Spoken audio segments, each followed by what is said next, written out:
All right, welcome to the final module of Basketball's Officials Trainings. First and foremost, congratulations on making it through to this point. Hopefully, a lot of this is starting to make sense. And once we get you into the classroom, of course, we're going to recap all of this, answer any questions that you have. But for the final module, we'll be going over rotations. So when to initiate a rotation at lead. So the lead is going to, the majority of the time, initiate a rotation. So first, you need to remember you're going to be using your peripheral vision at all times because you have that area to officiate. But so when you will initiate a rotation is when the ball is below the free throw line extended. So it's inside the 3-point line and it's below where the free throw line extends out. Or the player has received the ball on the weak side, so the side that you're not on, and you think that they're definitely going to be putting the ball into the post. Or they have consistently beaten his or her man, woman, and looks to drive a lot. So over the course of the game, you recognize that this player, when they get the ball, they're either passing it into the post or they're driving to the rim. So you, as a lead, want to be in good position to officiate that. So as you start to get a feel for the game, if one of these things you think is going to happen, then you can go ahead and initiate the rotation. So what you're going to do at lead is you're going to go from your side of the court, and then while you're on the strong side, and then you're going to go to the weak side and start that rotation. So this is what it will look like. So the lead is the blue dot down there on the baseline.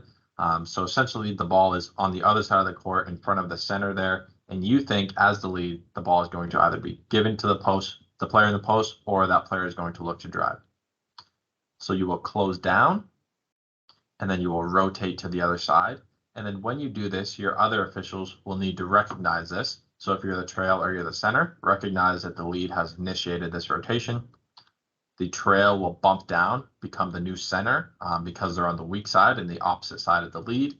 And then the old center will go ahead and take a step back and become the new trail.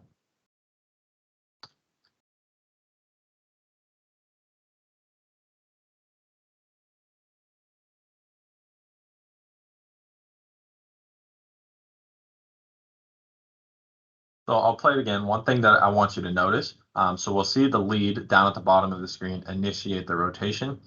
Notice that the trail on the other side is the first person to move after the lead moves.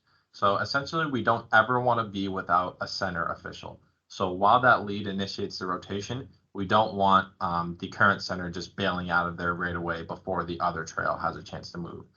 It's better to have two centers than two trails.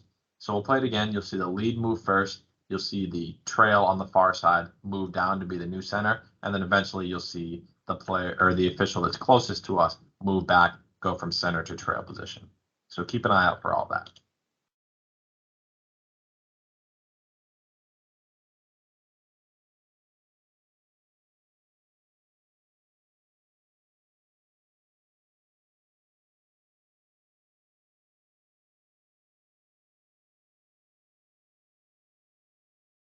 All right, and we'll see it again.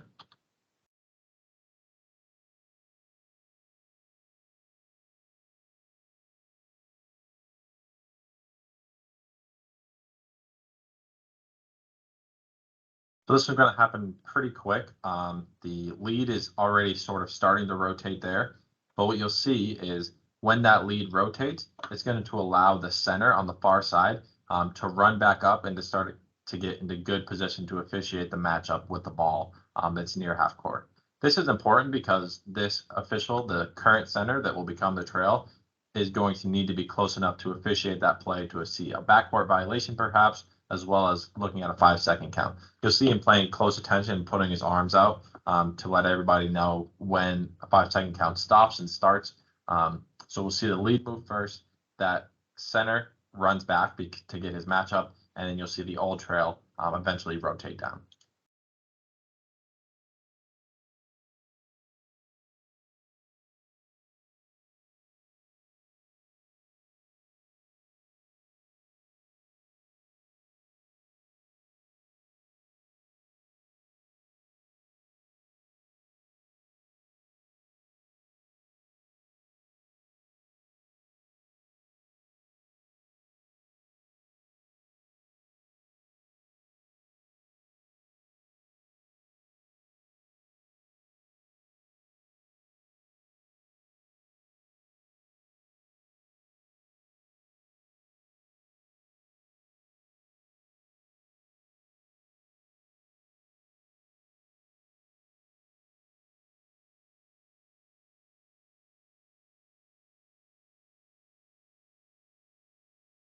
Like I said, it's better to have 2 centers than 2 trails when rotating.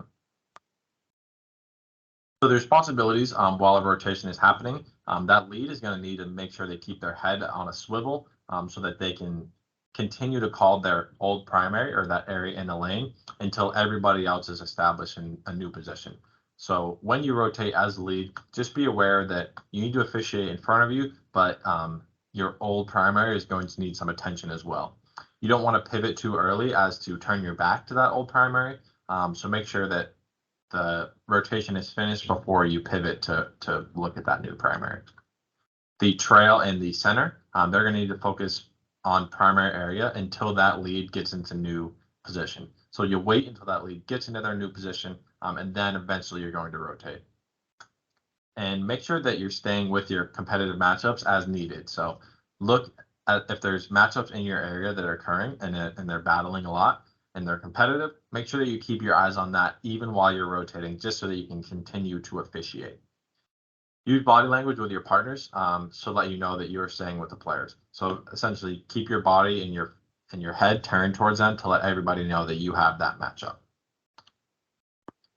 So when not to rotate, on quick jump shots. So the ball may go and turn into the weak side post, but as the lead, if they just turn and shoot right away, you don't want to be moving while that action is occurring.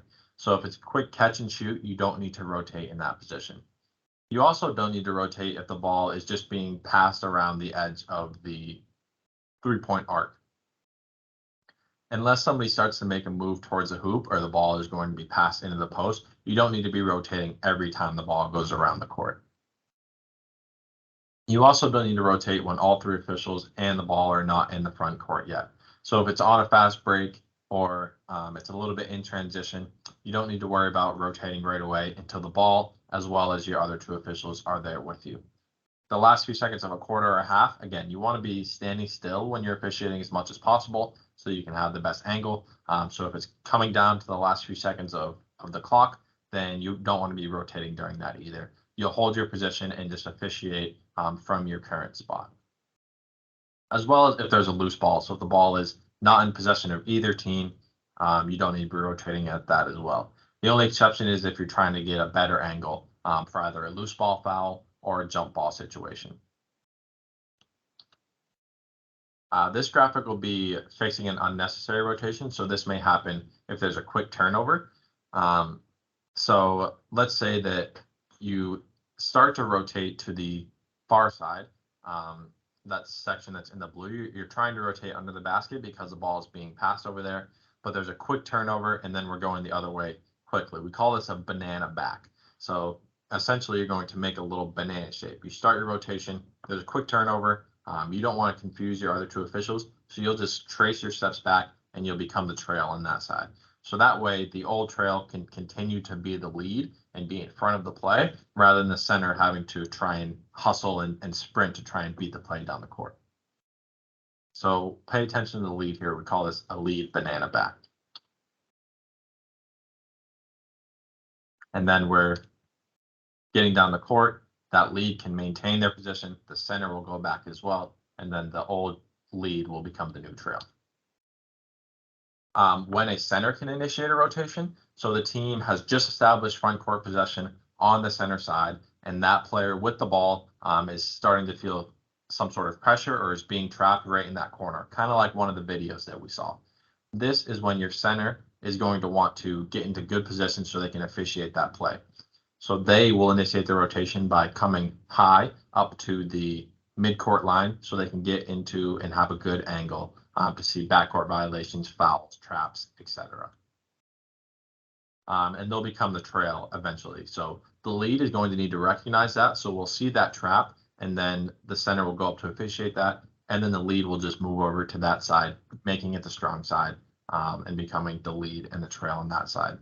And on the far side, the trail needs to recognize that as well. They can start to help out when the ball is up there, but then eventually you're going to move down because you're opposite of the strong side and become the center.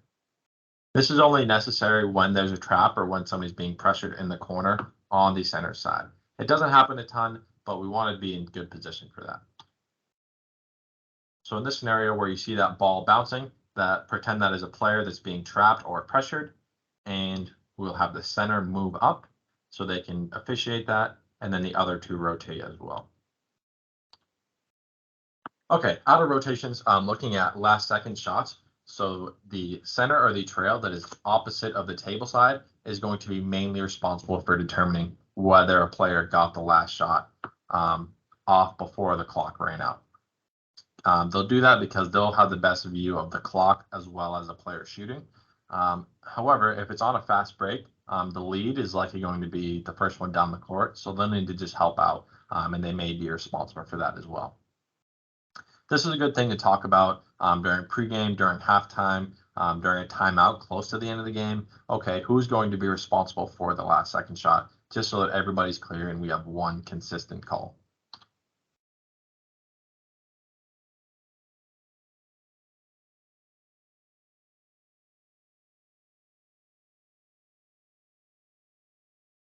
Yep, so what we're going to see is going to be the center that's on the far side of our screen. So they are opposite the table side, and they have the main responsibility for this call. And correctly, they are the one that eventually wave off the last second shot. It'll be the second shot in the play, so keep an eye out for that.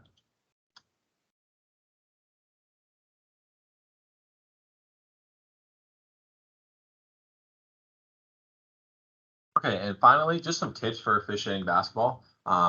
One thing that you don't want to do is come up with preliminary block versus charge calls if two people have a whistle. So say the lead and the center both have a whistle on a close block charge call. You don't want to preliminary give a block signal or give a charge signal. You're going to want to wait on that and see what the other official has first.